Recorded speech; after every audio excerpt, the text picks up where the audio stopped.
friends, welcome back to the channel. This is another video from Norway series, and at this time I'm going to talk about Easter. Before we start, just wanted to mention that this time I decided to create a little balance. You know, I usually talk only about Norway and the facts that I have learned about Norway, and this time it's going to be about Easter in Norway.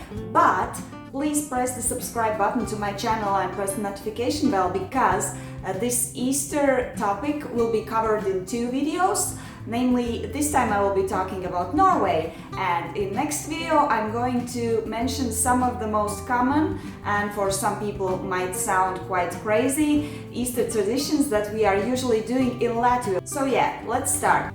So what do you think about crime and horror during Easter? You most probably don't even think about it, but Norwegians do. I was quite surprised to discover that Norwegians actually are quite passionate about different kind of crimes and horrors during Easter holidays. So before Easter, if you go to a local supermarket or maybe to a bookshop in Norway, you will notice that there is a special section in the shop with books dedicated to Easter crime, and they even have this term for that, which is Påskekrim. If you are not into reading book, no problem, television is also offering a huge amount of crime and horror movies during Easter holidays. And there's another quite interesting thing. Wait a second. The crime is actually following you everywhere. You know, this typical Tina milk. So on the one side of this carton you have some kind of also mystery that you have to solve. There is this girl, and I think if I'm translating it correctly, she's inviting you to solve the mystery of how to make waffles. Mysteries and crimes everywhere. You cannot just avoid it. But it's not just an invention that appeared like just now. It's been happening for quite a long time, and I tried to understand from where all of this obsession with crime and horror actually came from. And this is what I discovered. So it's believed that actually this Pskekrim tradition started with one novel. In February 1923, two young Norwegian authors, Nordahl Grieg and Nils Lie, wrote a crime novel. They met a publisher that later made their novel very famous and created a nationwide obsession up to nowadays. How?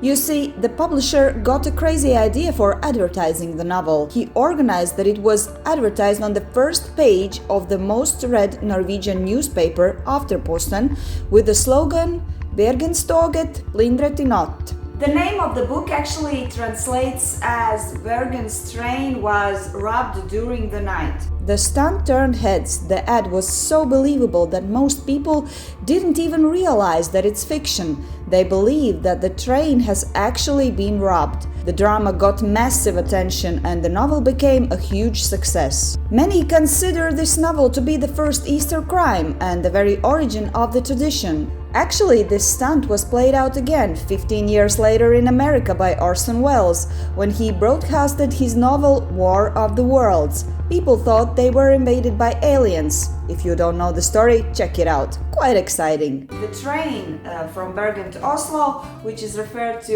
in this crime novel, actually is quite famous because nowadays it's considered to be one of those that has the most spectacular views during the trip. Now let's talk about the food. What do you think is the most common food during Easter?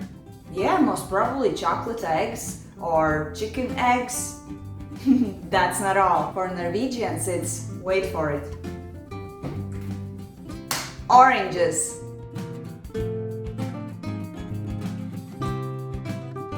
Quite many sources are actually stating that Norwegians eat as many as 20 million oranges during Easter holidays. So what's the story behind it? Of course, Norwegians like these fruits because it has a lot of vitamin C, health benefits, and also it kind of boosts you with an energy after a long and dark winter. Actually, this story about the obsession of oranges has a little more to offer.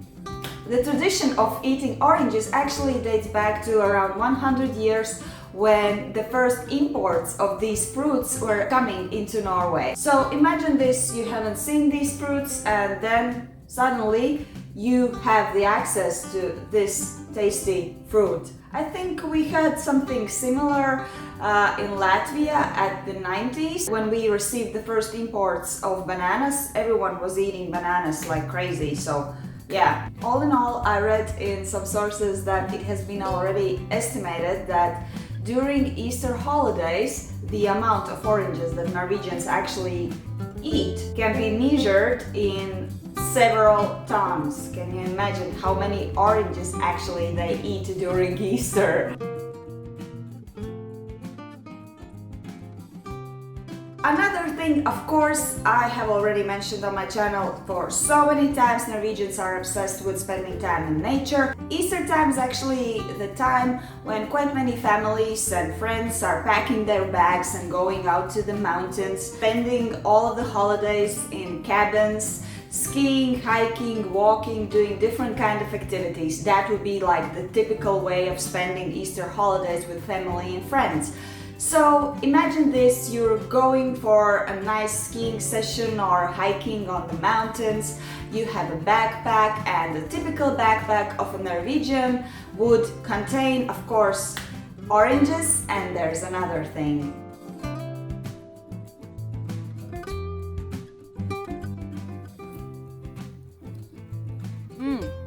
It's actually really good. Now I understand why Norwegians like this thing. It's so tasty, crunchy, really good. So if you happen to be in Norway, go hiking, do some activities, and take a taste, take a bite of this Kvikk Lunsj, which actually translates as quick lunch. Yes, I have already reviewed that in my summer video where I was tasting Norwegian sweets, so I will not be speaking a lot about that. Just a few facts. Kvikk Lunsj was created by Freya in 1937 and it's considered as an official tour chocolate, namely touring chocolate, or a chocolate that can be eaten whenever you're going like hiking, walking, skiing, or doing any kind of activities. It's like a typical Norwegian snack when you're outdoors. So a little bit about figures. It's been estimated that during a year a typical Norwegian eats around 9 Kvikk Lunsj chocolate bars and 3 of them are consumed during Easter time. So to sum up, typical Norwegian backpack during Easter time, when he's in the mountains hiking or skiing or whatever, spending time with his family outdoors doing any kind of activities, will contain oranges and Kvikk Lunsj. Now picture this. After a satisfying skiing session, you can sit somewhere atop a mountain with a view, open your backpack, eat an orange or another typical Norwegian snack, Kvikk Lunsj. These two things are a must in a backpack during Easter holiday activities here. It must be great.